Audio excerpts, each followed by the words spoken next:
lorsque le Jéhovah Jésus-Christ n'était pas encore venu dans le monde en tant qu'homme. Alors les hommes, les gens de cette époque, quelles étaient leurs pensées et leurs intentions avant que le Jéhovah ne vienne dans le monde en tant qu'homme? Le royaume de Juda, le royaume d'Israël, Jérusalem, leurs pensées et leurs intentions étaient ainsi. Ils s'efforçaient d'obtenir pour eux beaucoup de maisons, beaucoup de terres, et Madame ne laissait rien aux personnes faibles. Alors Dieu dit, ceux qui joignent maison, maison, qui ajoutent champ, champ, jusqu'à ne plus laisser d'espace, et vouloir habiter seul au milieu du pays, sont maudits. Alors le prophète Saë dit, j'ai entendu l'Éternel des armes dire, certainement de nombreuses maisons seront dévastées. Et Madame celles qui sont grandes et belles seront sans habitants. 30 arpents de vigne ne produiront qu'un bath de vin, et un homère de semences ne produira qu'un fas de grains. Ce sont ceux qui aiment l'argent, qui aiment la terre et les maisons. Leur allait beaucoup de maisons. Mais leurs maisons sont devenues inhabites, dévastes. Pourquoi cela? C'est parce que Dieu a exterminé ces gens-là. Leurs maisons sont donc vides, sans personne pour y habiter. Car les propriétaires des maisons sont DJ, retour dans la tombe, descendus dans la tombe. Alors il est dit encore ici. Malheur ceux qui se lèvent tétés le matin pour courir après les boissons fortes, et qui s'attardent le soir, jusqu'à ce que le vin les enflamme. Ce sont ces gens seuls. Ils recherchent les boissons fortes, aiment manger et boire. Mais Dieu dit, malheur ces gens-là. Alors il est dit ici, dans leur festin, il y a la harpe, la lyre, le tambourin, la FTE et le vin. Mais ils ne prennent pas garde l'œuvre de Jéhovah, et ne considèrent pas le travail de ses mains. C'est dire les gens de cette époque. Leur cœur ne cesse pas tour vers Jéhovah, et ils ont été sévèrement punis par le Jéhovah Dieu. Alors il est dit ici, c'est pourquoi mon peuple est emmène en captivité par manque de connaissance. Sa noblesse meurt de faim, et sa multitude est dèche par la soif. C'est pourquoi le jour des morts largit son gosier, et ouvre sa bouche sans mesure. De Jérusalem, la noblesse, la multitude brillante, et ceux qui s'y réjouissent, descendent. Ce sont ces gens seuls, parce qu'ils ne se souciaient plus de l'œuvre de Dieu. Tout leur cœur ne tourne que vers le manger, le boire et les festins. Alors Dieu dit, le jour des morts va largir son gosier, et les engloutir avidement. Ces paroles, les frères et sœurs en connaissent le sens. Cela signifie que ces gens ne se souciaient pas du tout de l'œuvre de Dieu. Alors Dieu les a rapidement fait. On est arrivé au jour des morts, et les a détruits. Et aujourd'hui, nous nous plaignons, du point de vue des enfants de la Nouvelle Alliance. Quelle en est la raison? Parce que cette poquelle, le Jéhovah Jésus n'était pas encore venu dans le monde en tant qu'homme. Le Jéhovah n'avait pas racheté leur PHS, il était encore pécheur. Et en tant encore pécheur, ce qu'ils faisaient était des choses pécheresses. Puisqu'ils faisaient des choses pécheresses, ils ont alors abandonné Dieu. Tout ce qu'ils ont fait, ils ont tous abandonné Jéhovah. C'est pourquoi Jéhovah allait les punir et les détruire. Ce moment-tel, regardons. Cause de la colère de Jéhovah, les cadavres des hommes sont devenus comme du fumier. Comme il est dit ici, c'est pourquoi la colère de Jéhovah s'enflamme contre son peuple. Il tend sa main contre eux pour les frapper. Les montagnes, madame, en tremblent. Leurs cadavres sont comme du fumier au milieu des rues. Malgré tout cela, sa colère ne cesse pas apaise, et sa main reste leuve. C'est parce qu'ils font le mal, et ne veulent pas revenir vers Jéhovah. Jéhovah Dieu les a donc frappés, tendant sa main pour frapper les Juifs, et les habitants de Jérusalem, faisant en sorte que les cadavres de ces gens tombent dans les rues, comme du fumier sur la chausse. Malgré cela, bien que Dieu ait déjà fait en sorte que les cadavres de beaucoup soient comme du fumier, la colère de Dieu ne cesse pas encore apaise, et sa main punitive reste levée. Il y a peu de temps, le frère Ashbert a vu le Gange en Inde. Oh, il y avait énormément de cadavres, dès que quelqu'un meurt, ils le recouvrent de leur tissu. Le tissu de leur peuple, qui ressemble à celui utilisé par les bouddhistes. Un tissu jaune d'or. Puis, ils y posent leur couronne de fleurs. Et ils transportent ainsi ces nombreux défunts au bord du Gange, Elbas au bord du fleuve. Ils brûlent les corps de ces personnes. Ou bien pour ce qu'il reste, des cadavres non entièrement consumés. Ils en jettent une partie dans le Gange.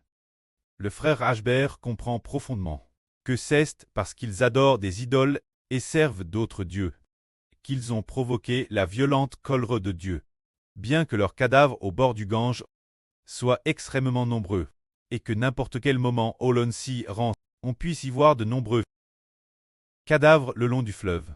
Pourtant, malgré cela, la main de la fureur de Dieu reste levée, et ne cesse pas apaise.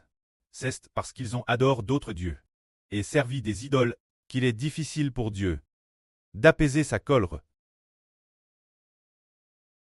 Ce moment-là, le précleste Jova va appeler une nation. Cette nation viendra des exmis de la terre, et elle arrivera rapidement. Il est donc dit ici, nul d'entre eux n'est fatigué, nul ne trébuche, nul ne sommeille, ni ne dort, leur ceinture ne se détache pas, ne se renche pas, et la courroie de leurs sandales ne se rompt pas. Leurs peux sont aiguisés, tous leurs arcs sont tendus. Les sabots de leurs chevaux sont durs comme le diamant, et leurs chars sont rapides comme un tourbillon. Leur rugissement est comme celui d'une lionne. Ils rugissent comme des lions. Ils grondent, saisissent leur proie, et l'emportent, sans que personne ne la leur arrache. Il semble donc que cette nation soit Babylone. Dieu va envoyer Babylone pour détruire Jérusalem. Ce moment-là, il est dit, en ce jour, ils gronderont contre Israël. Ils rugiront contre les Israélites. Comme le mugissement de la mer, si l'on regarde la terre, on ne verra que ténèbres et détresse, et Madame la lumière s'obscurcira par les nuages. Ce passage raconte que, parce que le peuple d'Israël du royaume de Juda adorait des idoles et ne s'appuyait pas fermement sur l'Éternel, avec des idoles, et en provoquant la colère de Dieu avec d'autres dieux, l'Éternel Dieu sifflerait pour rassembler les Babyloniens de loin, pour venir détruire Jérusalem. Mais, bien qu'elle ait été détruite, et que le temple ait été démoli, Dieu s'est mis en colère, et n'a madame pas parvient son propre temple, le temple de l'Éternel. Dieu l'a détruit. Jérusalem a été entièrement brûlée par le feu. Leurs nourrissons, Dieu ne s'en est pas souci. Et Dieu ne cesse pas souci non plus de leurs veuves. Beaucoup ont eu. Dieu a détourné son regard, parce qu'ils avaient provoqué la colère de Dieu. C'est la fureur de Dieu qui s'est abattue sur Jérusalem. Pour quelle raison ont-ils provoqué une telle colère de Dieu? C'est parce qu'ils adoraient des idoles. Alors Dieu s'est mis dans une grande colère, et a laissé Jérusalem brûler par le feu. Le temple a également été brûlé par le feu.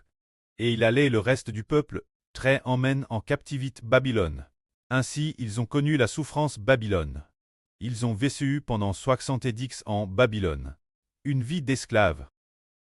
Laissant les Babyloniens punir les Israélites.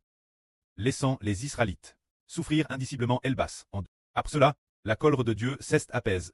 Ce moment-là, Dieu a comment avoir pitié de ceux qui restaient encore Babylone, en leur permettant de retourner dans leur patrie. C'est ce que nous, de l'ancienne histoire des Israélites, avons tiré comme Léon, se dire leur idolâtrie. Alors aujourd'hui nous ne vénérons plus d'idoles, et ne servons plus d'autres dieux, mais voulons servir l'Éternel de tout notre cœur. Pour quelle raison? C'est parce que notre Jéhovah Jésus-Christ nous a sauvés. Le Jéhovah Jésus nous sauve, et notre cœur peut ainsi se tourner vers l'Éternel. Notre cœur se convertit, et se tourne vers le précleste l'Éternel, recevant ainsi la miséricorde et la grâce du précleste. Mais Elpoc, le royaume de Juda et Jérusalem.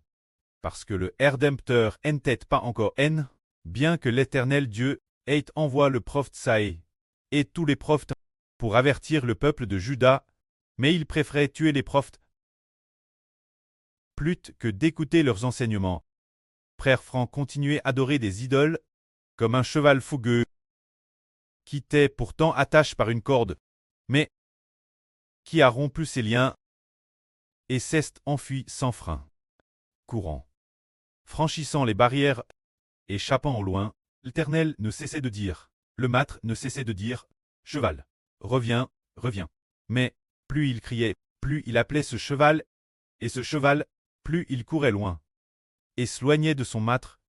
Alors le mâtre s'est mis dans une grande colère, est venu avec un fusil de chasse, dans un endroit lointain, et a abattu ce cheval sauvage avec son arme. Mais pourquoi abattre ce cheval sauvage? Parce que ce cheval sauvage ne coûtait pas, peu importe comment on l'appelait. L'ancien royaume d'Israël t'est comme ce cheval sauvage indomptable. Le mâtre t'est comme l'Éternel Dieu, parce qu'il ne voulait pas coûter la parole de Jéhovah. L'Éternel Dieu a envoyé des armes trangres pour les détruire. Mais les descendants de ce cheval sauvage, c'est-à-dire les descendants du royaume de Juda, ont pourtant reçu la miséricorde de Dieu. Car après Tréhennès Babylone, ils sont devenus esclaves déesses leur naissance. Durant leurs années d'esclavage, ils ont entendu les anciens dire que c'était parce qu'ils avaient offensé Jéhovah, le Dieu de leurs ancêtres, qu'ils étaient esclaves. Alors Dieu leur a redonné un cœur qui désirait ardemment se repentir et revenir vers Dieu. Quand ils ont ardemment désirent revenir vers Jéhovah, l'Éternel a eu pitié d'eux, tout comme l'avenir nous les enfants de l'Israël spirituel. Bien que maintenant, nous aimions aussi Dieu. L'avenir, lorsque nous serons persécutés, le Précleste laissera toutes les nations et tous les peuples nous attaquer, nous faisant souffrir indiciblement, et beaucoup de ses enfants seront tués.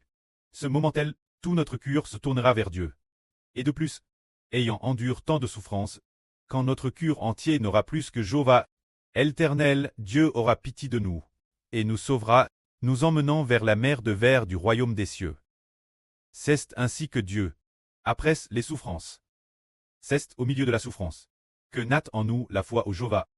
Par exemple, quand nous ne traversions pas de souffrance, nous ne cessions d'entendre le frère Ashbert nous appeler sans cesse, disant, frères et sœurs, quittons notre pays, pour bâtir ensemble Israël. Il semblait que nous ne comprenions pas vraiment, et n'étions pas TRS dispos, mais l'avenir. Quand Dieu, dans sa fureur, travers les gens de Satan, nous attaquera sans cesse, nous faisant souffrir indiciblement, et nous faisant voir de nos propres yeux beaucoup de personnes se faire tuer, alors notre cœur saura comment revenir vers Dieu. Et il n'y aura plus aucune réticence, mais un grand désir. Quand de tout notre cœur, nous servirons Jéhovah, le Précleste nous fera revenir. Pour recevoir sa grâce et sa bienveillance, que la gloire soit rendue auprès et au Jéhovah. Amen.